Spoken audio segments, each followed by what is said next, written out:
Hello guys, welcome back to our channel. Some days ago we had shared a video of what Buba Galadima, who had been a friend of President Muhammadu Buhari, had to say about the present government and the treatment meted out to him as one of the supporters of the government.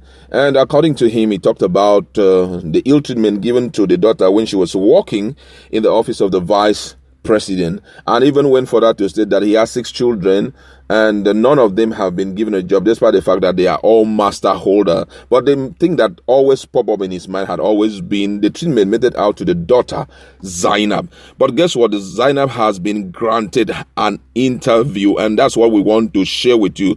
Zainab Galadima was actually working in the office of the vice president as a technical assistant on Sustainable Development Goal SDG project during the first tenure of Buhari.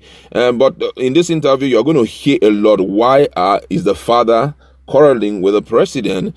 Her experience in the state house is also going to be shared, and a lot of things that we did not know, which possibly the father knows about it, and that's why he's getting overly angry. You're going to hear all of this in a jiffy. So let's just dive in and look at the questions that she was asked and what her responses were like. When she was asked question in respect to her former position as a technical assistant, and she was asked to describe her experience, Zainab Galadima said that it was one of the challenging moments in her life. According to her, she said it was frustrating, and because of many issues going on, it was a bit stressful for me. You could say I worked there, but I wasn't really on salary because I was somewhere else and wasn't given an appointment letter until I finished my tenure as councillor in the Federal Capital Territory, FCT. It was in 2017, but the letter was as good as nothing. It was written by Deputy Chief of Staff to the President, Mr. Abdul Rahman Ikbaye. The appointment letter had no terms spelled out. The argument was that we could not be under the government, hence we would get donor agencies that would fund the program we were under. To be honest, I was victimized, frustrated, and treated with disdain. And when she was asked that the father, what's her opinion on the verbal attack from the father against the government, if that had contributed to her ill treatment, she said yes. As human beings, we tend to judge others based on a pre-perceived opinion. Because you are associated to an enemy of theirs, they tend to be judgmental, and it affected me a lot. Another question thrown at her was, what was the reaction of the Buharis to you following the incident attack of your father? And she said it was mixed. Some respected that he was airing his views, which does not reflect my opinion, while others saw me as an enemy, to the point that a mentee of my father championed a campaign to ensure that I was given the boot in the villa. But the vice president, like me, the person had to engage in manipulation through the forces he could control. At a point, I was not allowed to enter the villa. I had to contact one chief security officer before I could be granted access. I was not given a tax that would have granted me free access into the villa. The tax was given to me when my father started RAPC. Before then, my name was on a permanent list of those pasted on the pilot gate into the villa. It wasn't only me, there were a couple of others. I had to come in, stand at the pilot gate, and get cleared before I could go in. But one day, I came and found out that my name was removed from the list. And she was further asked what other things she was denied, and Zainab said that she was never given any salary or allowance. She was just there. So how did she survive? She said, I am privileged enough not to depend on what government would give me. Even if I don't have any money, I know that I can't go hungry because I have family and friends. Talking about if she was paid any money after the end of her tenure, and she said, no, I was only given a commendation letter from the vice president.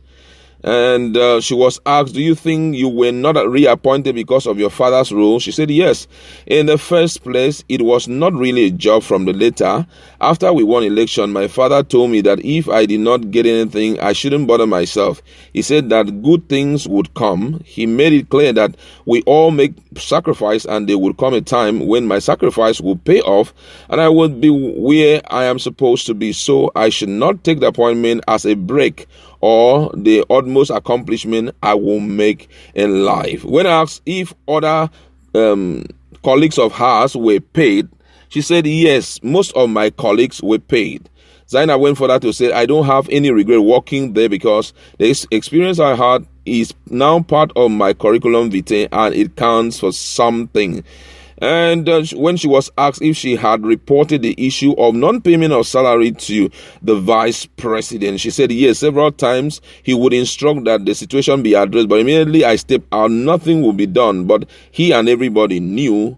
And when she was asked about the issue of the unemployment of the 7 children of his father, and they asked her if she is one of them, she said, yes, I have 7 degrees, Jesus, but no job.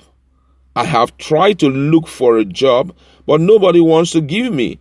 I believe that I am harmless, but some people see me as a threat, especially being a northerner, a woman, and a Muslim, educated, and a daughter of Buba Galadima.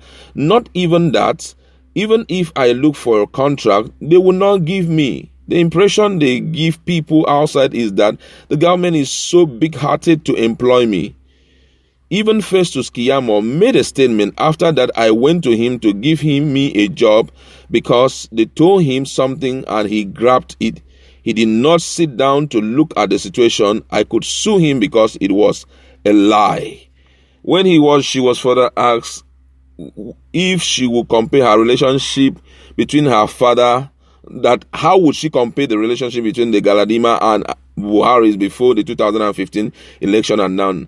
And she said that the wives and children had a very good relationship, but obviously they are in power, so we do not go to visit them unless we are invited. But we are friends for life, and no matter how long they would be there, they will still meet us outside. That is the relationship. I have a very good relationship with the daughters. I go to their houses, and they come to mine. And when she was further asked, as someone who was in the villa, would she say that Buhari is in charge of the administration? And she said, I was not in the office of the president, so I don't know. And don't forget that they see me as the daughter of an enemy. I wasn't privy to many situations. There was certain time I could not cross over to, but people are in charge of what they are in charge of. And I believe that there are things some people do that he is not aware of. They take some decisions that he is not aware of. I don't think it's everything that they let him to preside over. Wow. And they asked her about meeting the president. If during her days in the villa she had met with the president, she said no, they never allow it. There was a day the president saw me from afar and screamed my name to come. And they were all surprised because ordinarily he would not stop for anyone. He stopped to ask if I was okay. I believe that was the beginning of my problem. They interpreted it to mean that if I were given a free reign with the president, it would be over for me. This is how the people on the corridor of power thinks. Everybody is trying to pull someone down. You will hardly find somebody that will help you up. That was the beginning of my challenge. And when she was further asked if her challenge started when the father started castigating the government, she said they noticed that my father was not in the corridor of power, and during the convention he was campaigning for Kwang Wansu to some people. That was a big scene. Furthermore, she was being asked why the father dumped Buhari for Kwang Wansu, and she said that the father dumped Buhari for Kwang Wansu not because he thought President Buhari would not get in. In fact, he had used many mediums to encourage him to run again, but he said he was done. So my father made up his mind too. He had started working with Kwang Wansu before Buhari showed interest again, and my father is a kind of person that is very loyal. So many questions were thrown to her. The last one which I want to consider here is, how would you assess the performance of this administration? And she said, I am not happy because there is lack of communication between the people and the leaders. They think what they need to do is to sit down and sincerely address issue. There are some people that do not feel or share the same view like others in terms of making it better, but I think those people need to be put aside. This is very crucial and will determine whether the All Progressive Congress will come back in 2023 or not. I can't believe that we sacrifice our years, tears and blood. People die because of this thing and their expectations are not being met. It is a shame. So a lot of questions were thrown to her, but this goes to reflect what is actually going on. And it's really, really a bad one, considering the fact that someone has work and you push the person aside, refusing to understand one thing, which is that every worker deserves her pay. And I feel that it would have been the responsibility of those she had worked with, especially working in the vice president office.